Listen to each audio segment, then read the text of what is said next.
Studio dan di rumah. Salah satu keistimewaan manusia dibanding makhluk yang lain adalah bahwa kita semua diberi Tuhan akal, pikiran yang bisa kiranya membantu kita untuk melihat, membaca tanda-tanda alam, peristiwa-peristiwa yang belum terjadi. Kita bisa melihat iklim, musim, membeda-bedakan kalau sudah angin berhembus kencang berarti tanda musim kemarau akan datang. Dan kalau awan sudah gelap, hitam, tanda hujan akan segera turun. Dan banyak tanda-tanda lain yang bisa kita lihat. Memang kalau di Indonesia ini tidak terlalu nampak. Mungkin kalau di daerah-daerah di Eropa atau daerah lain begitu jelas perubahan musim itu, dari musim panas ke musim dingin, musim salju, musim semi. Nah, jadi Yesus memakai perumpamaan hari ini mengenai pohon ara dan pohon apa saja yang mulai bertunas. Dan memang sangat jelas perubahan-perubahan itu. Hanya kita sekarang ini sulit menebak kalau sinyal ada atau tidak. Nah, itu tidak bisa ditebak kan. Apakah nanti sore contoh sinyal sangat kuat untuk live streaming atau tidak ada yang bisa menebak. Untunglah hari ini kuat sehingga kita bisa merayakan perayaan Ekaristi ini hari ini. Nah, apa yang mau ditekankan oleh Yesus hari ini adalah untuk mengingatkan kita bahwa kita diberi Tuhan satu keistimewaan untuk melihat, membedakan tanda-tanda alam, peristiwa-peristiwa itu. Dan banyak orang yang pintar melihat tanda-tanda, meramalkan juga, menubuatkan tahun depan akan begini, tahun berikutnya akan begini. Tapi dia tidak pintar, tidak pandai dan tidak cermat melihat tanda-tanda kehadiran Tuhan. Dia hanya ahli secara duniawi, tapi tidak ahli secara surgawi. Dalam hidup keagamaan, hidup beriman, dia kurang, bahkan dikatakan nol. Nah, karena itu kita sebagai orang beriman jangan masuk dalam kelompok itu. Kita harus juga dengan melihat tanda-tanda alam, kita juga harus mampu melihat tanda-tanda kehadiran Tuhan di situ. Tanda-tanda kehadiran kerajaan Allah.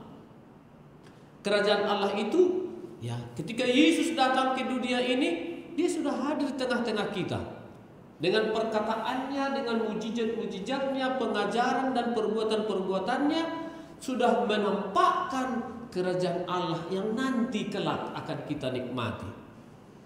Apa yang dijanjikan oleh Yesus, apa yang dibuat oleh Yesus bagi orang-orang sakit yang menderita, yang disembuhkan itu, nanti di sana mereka tidak lagi sakit, asal mereka percaya, beriman kepada Yesus. Menerima penderitaan sebagai bagian dari ujian iman, bagian yang mendewasakan. Peristiwa-peristiwa yang dilakukan oleh Yesus itu menunjukkan bahwa demikianlah kelak kita akan alami. Dan kita bersyukur dalam kitab Wahyu Rasul Yohanes mendapat penglihatan bagaimana nanti bentuknya. Bagaimana bentuknya, wujudnya dari kerajaan Allah yang dijanjikan oleh Yesus itu. Bahwa mereka yang ada di dalam, yang hadir, hidup di dalam itu adalah orang-orang yang menang, orang-orang yang berjaya. Dikatakan tadi orang-orang yang menumpahkan darahnya demi anak domba. Intinya adalah orang-orang yang rela mati, berkorban demi iman, demi kebaikan, demi cinta terhadap sesama. Mereka adalah kumpulan orang-orang yang selama hidupnya mengasihi. Tanda-tanda pohon yang bertunas itu tidak memiliki arti kalau kita tidak mampu juga menunaskan menghasilkan tunas-tunas yang baru setiap hari lewat sapaan kasih kepada sesama, ya, lewat cinta pengampunan di tengah-tengah keluarga, ya, antara suami dan istri dalam kekurangan kelemahan saling ya memaafkan. Itulah tunas-tunas baru yang kita hasilkan. Bukan tunas-tunas kejahatan, kebencian, dendam, marah, tapi tunas-tunas yang membawa kita kedekatan kita satu sama lain dan kedekatan kita juga kepada Tuhan. Sabda Tuhan yang kita dengar setiap hari selalu membaharui.